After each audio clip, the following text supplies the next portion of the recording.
once in their lifetime is startling. About 736 million, according to UN Women, and for many, the offender is an intimate partner or current or former spouse.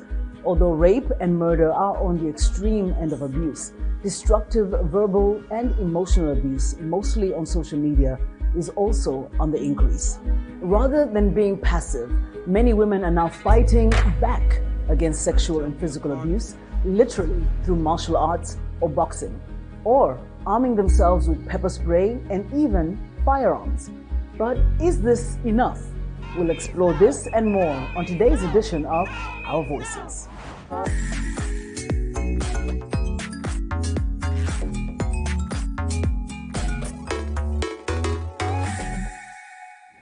Hello, I'm Dimyake Mwakaliele, and this is Our Voices.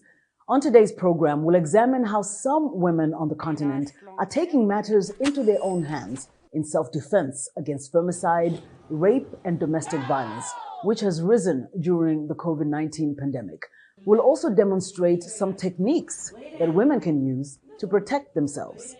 Proposed amendments to the Firearms Control Act in South Africa would prevent women getting a firearm, even if it's for self-defense.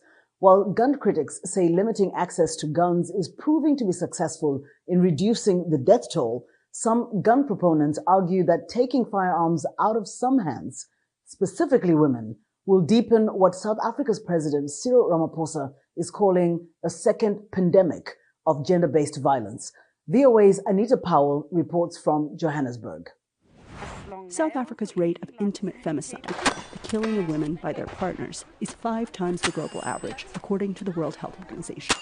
And one big driver of that, they argue, is the nation's high rate of gun ownership. That's the argument from South African legislators pushing this bill, that fewer guns in public hands has statistically led to fewer gun deaths. Gun owners and advocates disagree. They say it matters who is holding the gun. One particularly vocal group consists of women who say the constant threat of violence calls for self-defense. South Africa has been called the rape capital of the world by Interpol because of the nation's high rate of sexual violence. And President Cyril Ramaphosa recently described gender-based violence as the nation's second epidemic. This 33-year-old woman asked us to conceal her face and use a pseudonym, Foxy, out of fear for her safety. That's because in the space of 3 months, she said, she was raped multiple times. First by a gun-toting home intruder, and then by the friend she confided in. Both men had guns and used them to terrorize her. Now she wants one too, and is seeking a license for self-defense. Because I'll have it with me, I feel like I'll be empowered, and should anything that is life-threatening happen, obviously I'll try, like they said, I'll try and get out of the situation, but if I can't, then I'll do what I can to save my life. I feel like it would help empower me to know that I don't have to give in. If I can't get out of it, then there's a way to disable them. Lynette Oxley, a Johannesburg firearms dealer, is the founder of Girls on Fire, a group that represents female gun owners. She trains women to think of guns as a deterrent. If you talk to all of the lady firearm owners that I've spoken to through the years, they say it actually makes you less aggressive because you're aware that if you do take that step, it's a big step. It's not something that you want to do. So it makes you actually think about scenarios, and big thing is get out of the scenario if you can. But if you are attacked, then obviously that is your best way of defending yourself against a bigger, stronger perpetrator. But the very valid fears women have can't necessarily be solved with more guns, says gender-based violence expert Nahama Brody. I really do understand, as a woman living in South Africa, how vulnerable you feel and how we imagine, because we're told by Hollywood as well as by gun owners' lobbies, that having a firearm on your person is the one thing that's going to make you safe. But the data shows us that firearms make all of us anything but safe. And the most important step that we could take to improve women's safety in South Africa would be to disarm more men, not to arm more women. Brody argues that if the goal is to protect women, there are other interventions, like better street lighting, more community safety initiatives, and burglar bars on homes. All of these women agree on the actual problem here. South African girls and women feel unsafe on the streets and in their homes every day. But are guns the answer? That's the question facing Parliament in coming months. Anita Powell, VOA News, Johannesburg. Now, how do women in South Africa feel about the proposed gun legislation that would stop them from applying for a gun license, even for self-defense? We'll hear what some of them had to say in our segment, Your Voices.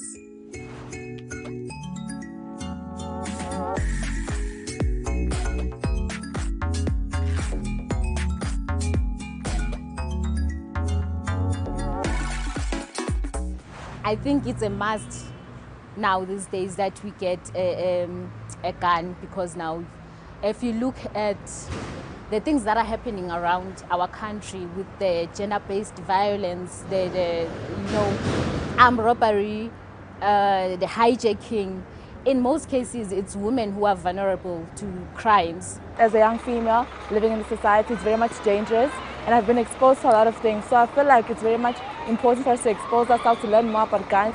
According to a recent report by the Institute for Security Studies, 58% of victims of domestic violence and homicide in South Africa from April to June 2020 were women, and of these, 68% were murdered by a current or former intimate partner. There is a clear divide among women's groups over the use of guns as a means of self-defense, and this was evidenced by two women we spoke with. We begin with Adele Kirsten, director of Gun Free South Africa, who is pushing for the legislation to pass because she opposes guns and believes they hurt more than help women.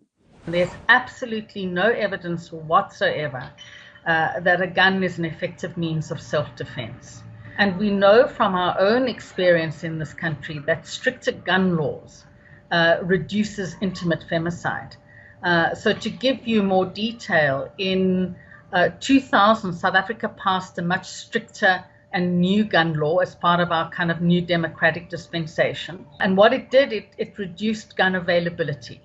It made it more difficult to get a gun license. And then almost 10 years after the implementation of the law in 2000, the Medical Research Council did a 10-year retrospective study on intimate femicide. And what that study showed is that there was an almost 50% reduction in men killing their female partners with a gun.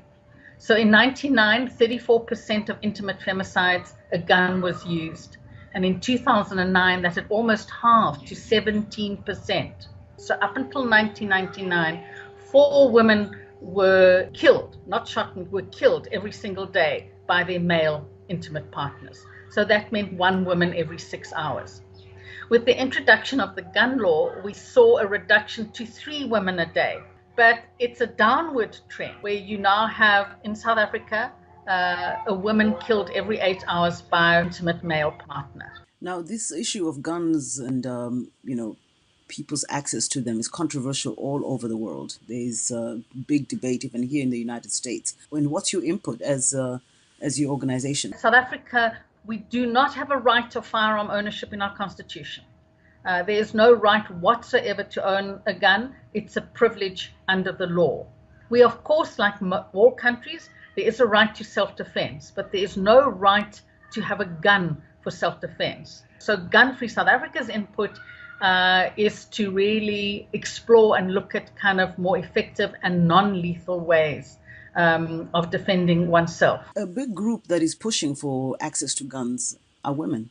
And we have we've spoken and also run several reports on women who are now training there at gun ranges, trying to learn how to shoot to defend themselves. What's your message to them?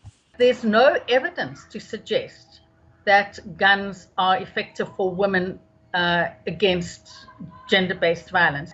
But there's an increase in police women being shot and killed by the intimate male partner. So if we think of a policewoman, she's highly trained, she knows how to use her weapon, she's been taught how to use it in self-defense.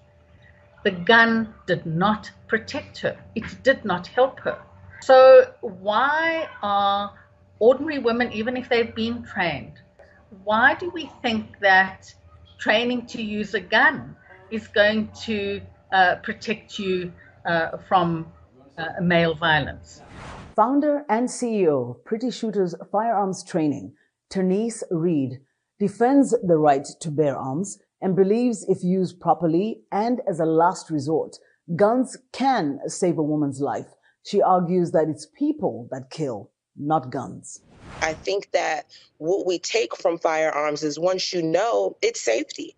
At the end of the day, we teach firearms, but we mostly teach safety surrounding how can we be prepared for the unknown. So we do get some domestic violence survivors. We do get people who've had those issues. But the majority of people really just see the need and saying, you know what, I'm not mentally or physically prepared for an attack or something to happen. Mm-hmm.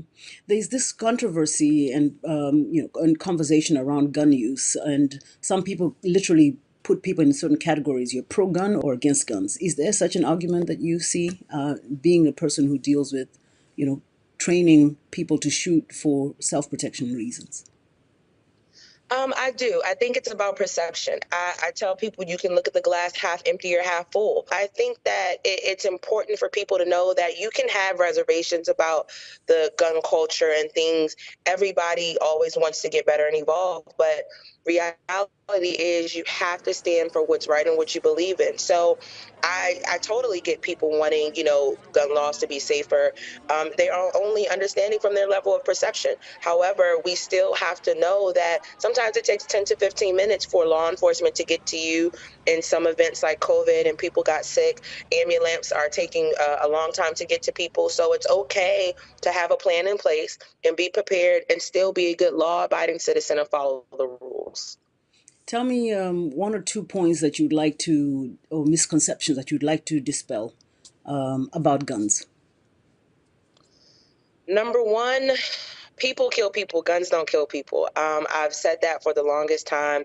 I think that when we work on the mental health component, being free for the country and people able to get those services, we'll start understanding that a lot of motive behind attacks have to do with ignorance and carelessness, but it also has to do with the people's mental health. So that's the biggest misconception, I would say.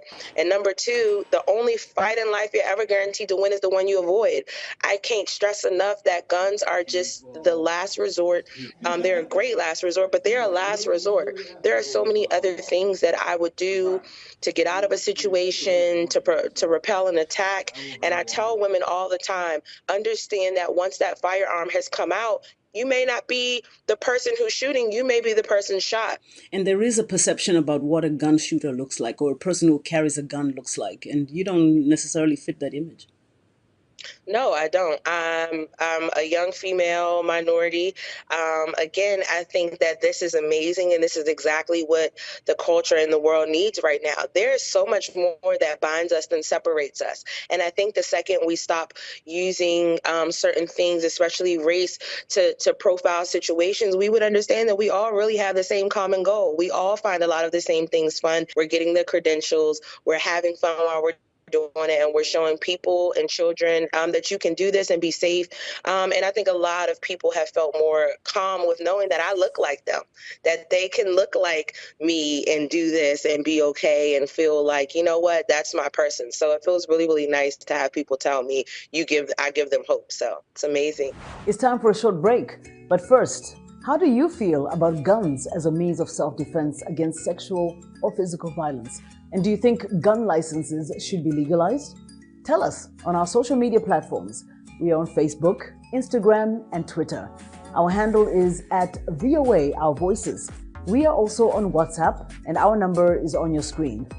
Now, when we come back, we'll introduce you to the first Kenyan woman to win a medal in sport of boxing. Stay with us. On VOA Our Voices, women are using their voices to empower, to nurture, to educate, to stand up in any language. Amajikuyachu, Dimtsachan, Marioyamu, Mazwi Edu, Our Voices. Welcome back. You're watching Our Voices. A critical part of self-defense is thinking and acting fast enough to fend off your attacker and get to safety as quickly as possible, according to Carol Middleton, founder of DC Impact, which for more than 50 years has taught self-defense classes here in the US and parts of Africa. My Our Voices colleague, Ariane Itangishaka, recently met with Middleton to learn this important art of self-defense. Now, you're up, and I'm laying forward. 1, 2, 3, head, come on! Well, I started self-defense as far as teaching because I had an abusive childhood and I wanted to have other people not have to have abuse in their life. Eventually, I found that just teaching them the moves didn't necessarily transfer into their head. I can do it if it's a man attacking me. So eventually we got somebody in a suit that could take the strikes, and then they really believed that they could do it because they were in real fights, essentially. One of the focuses of our program is, as a male instructor, what you're trying to do when you're an attacker is try to make the attack as realistic as possible to kind of have the person feel some of the emotions they might feel in those moments. No! Stop! Crime! We start with, it's just physical, but we learn how to do presenting yourself so that you come across as calm, confident, and aware. And then less often does it turn into an attack. But we train them specifically, okay, so far you were just talking, but now, bang, he goes after you. You have to switch just like that into physical. Because if you imagine you're in an argument with your significant other, a family member, a good friend of yours, you don't expect that it's going to become physical. But there's moments where it could become physical. And so what we're trying to teach is recognizing those signals of when it could become physical and try to kind of de-escalate as much as possible. But if you aren't able to do that, and this person is still kind of becoming more and more enraged, also by recognizing those signs, if they were to attack you, you understand that it's coming, and now you have the skill set to address it. My formula is, number one, address the immediate danger. If they're choking you and you're trying to hit them back pretty soon, it just takes seconds. You could be out. So maybe do this, but number two is simultaneous counterattack. While you're getting out of this somehow, you're going to hit them right now. Waiting gives them an opportunity to do something to you. Then counter, counter, counter. Hit them back once, that's what people do all the time. It's not enough, or not necessarily. So you're going to counter, you're going to kick them down here, in the nose, over here, over there, so they don't know what's coming next. And then you have to go to safety. Run, sure, but don't just run away. People have run right into traffic and get run over. And where should you run to? To people. Where are there going to be people? Oh, you know that 2 blocks over, there's shopping or there's a grocery store. There are people there. Just the fact that they were there with other people, the attacker is not as likely to want to follow you to them. Several years ago, you traveled to Africa to train the trainers to do exactly what you were doing. How was that experience? It was in Korogocho, which is a slum outside of Nairobi of 400,000 people in a space big enough for 5 football fields only. Before I came, it was 97% of the females, starting at a pretty early age, had been raped. A huge percent. It went way down after that. And the people that came the most were the shosho, the grandmas. They kept on teaching, even though they weren't the professionals, they kept on teaching every other female. And we actually put up curtains so that men who were still doing it wouldn't know what we've learned. And so it turned out to be widespread. And I saw that was, I'm worth defending Africa. And so I looked on recently to see if I'm Defending Africa is still there. Something is there called Gender Violence Recovery Center. Now I see they are using the targets I brought them. And so it's still happening, but in a different environment. And that's wonderful. Those are very helpful techniques. Well, I had a chance to talk with my co-host to find out if they've had any experience of self-defense and what they think women need to do to prepare themselves for hostile situations. Ariane, what would you say? Do you think now you're ready to use your self-defense skills to fend for yourself? Thanks, Demi. Yes, I definitely will be able to apply some of the few skills that I learned in the few hours that I was there. I never actually knew how important and effective self-defense class can be until I had a chance to visit one. I learned about 3 key tools that I can use if I ever feel in danger. Like first, I would say A simple trick when you decide to attack an aggressor is shouting very hard. And that can throw him off the first few seconds so you can get your hit in. Second, I learned that hitting an attacker simultaneously multiple times is very important because you want to get in there and do as much as you can right away. The last thing I think I learned that it was very important was that once you do that, once you have your first hit, whether it be a pan that you have from the kitchen, run to safety. And that, I think, is one of some of the very important things that I learned that I'll be able to use. Simanish, I want to know from you, women now having to fend themselves physically, but shouldn't it be the legal system that protects them so that they don't have to be learning how to shoot, punch, and kick?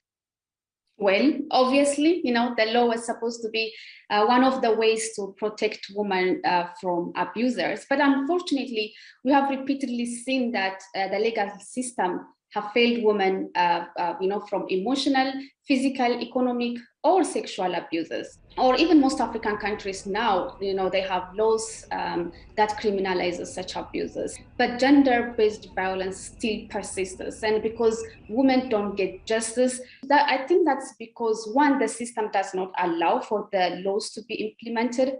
And two, maybe there is insufficient legal framework, or especially maybe, as we all know in Africa, cultural practices continue to outweigh legal practices. That needs to change for sure. Now, Amina, even though, there are all these efforts to help women empower themselves, the real culprits here and the perpetrators of all this is the men. Do you think they could be changed? Could they be trained to not have to abuse women so that these tactics are not necessary? Yes, Ndemiyaki, there are so many things that we can do. But before I say anything, I have one word for all of these men. Stop. Stop attacking women. If you feel as though you're getting angry, if there's an altercation, you're in an argument, stay in control, stay calm. If you need help, go to therapy. You have an obligation to society to be a good person, to be the best version of yourself. Think about if your sister was in that situation, if your mother was in that situation, or anybody else that you cared about. Take a step back and think of the impact of your actions and what long-lasting impact that has on society. So seriously, stop. And for the men of your family or the men in your life, they can certainly contribute by going out with you. If they know that, for example, you're at risk of being attacked, if they know that you have some kind of tension between you and someone, the men can decide to accompany you in a situation where you have to go out for grocery, but it's really dark and you know that the parking lot in your apartment is not safe and there's a possibility that you can be attacked. The men in your family or the men in your life can also contribute by just simply accompanying you. I know it sounds old-fashioned, but it works. Now to Simanish Yekoye for the Women to Watch segment. Simanish?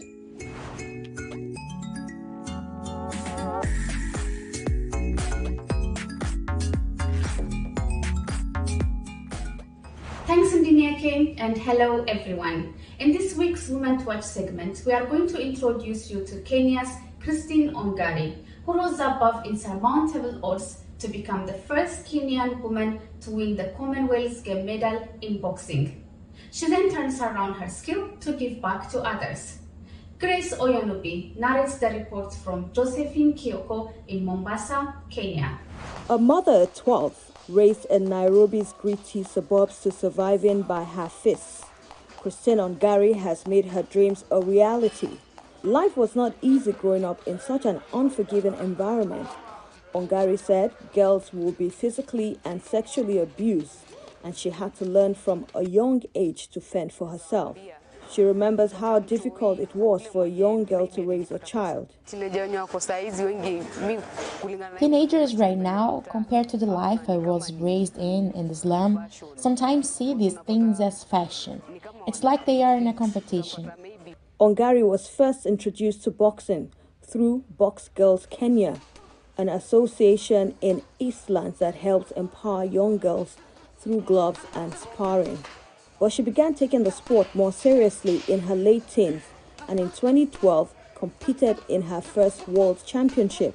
The 27-year-old Ongare has represented Kenya in different competitions like Africa Boxing Champions, World Boxing Championship, and won bronze medal while representing the country at the 2018 Commonwealth Games in Gold Coast, Australia.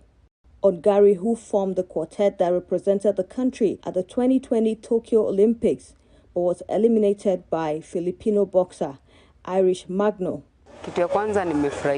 I'm very happy because that was my dream after I was given a Kenyan flag. Although it wasn't friendly because of COVID-19, I was very thankful for the experience. And I discovered that yes, I see myself as a champion, but there are many champions overseas. But also what helped me is the exposure of being there. For every sport, I believe exposure is very important. Her coach, Musa Benjamin, remembers how difficult it was for Ongare in Olympics, but says she has learned a lot from the experience. The moment I saw her down was at the Olympics. When we reached the second round, the game plan and strategy we wanted to apply didn't work. It was the first time for her to come to my corner and tell me, "Coach, this doesn't work." She was also crying, so I had to lift her and tell her we still have another round, and she will represent herself better in the competition. Ongare says boxing has helped put her life in order, and she has slowly moved from being the laughingstock of the community to being the shining light of her family. She has a mission to help young girls in the slums of Nairobi change their lives through boxing. She has put a lot of effort and gained a lot of experience. She's not the Christine of 2008 or 2009. She has grown both mentally and physically, boxing-wise. Now she can stand up and encourage other people. Ongare says she's punching furiously on the bag to show her stakes at the forthcoming IBA World Boxing Championships slated for March in Turkey. For Josephat Kyoko in Mombasa, Grace Oyenubi, VOA News. Do you know any other young woman who survived physical or sexual attack using boxing, martial arts, or any other self-defense techniques? If so, please share with us. Leave your comments using the hashtag VOA Our Voices. Until next time, I am Simanish Nikoye. Thanks, Simanish. And that's our show for this week. To watch the latest episodes of Our Voices, visit the VOA website at voanews.com or YouTube. Thanks to my Our Voices colleagues, and on behalf of everyone here at the Voice of America, I'm Dumiake Mokalieli saying thank you so much for watching. Stay safe.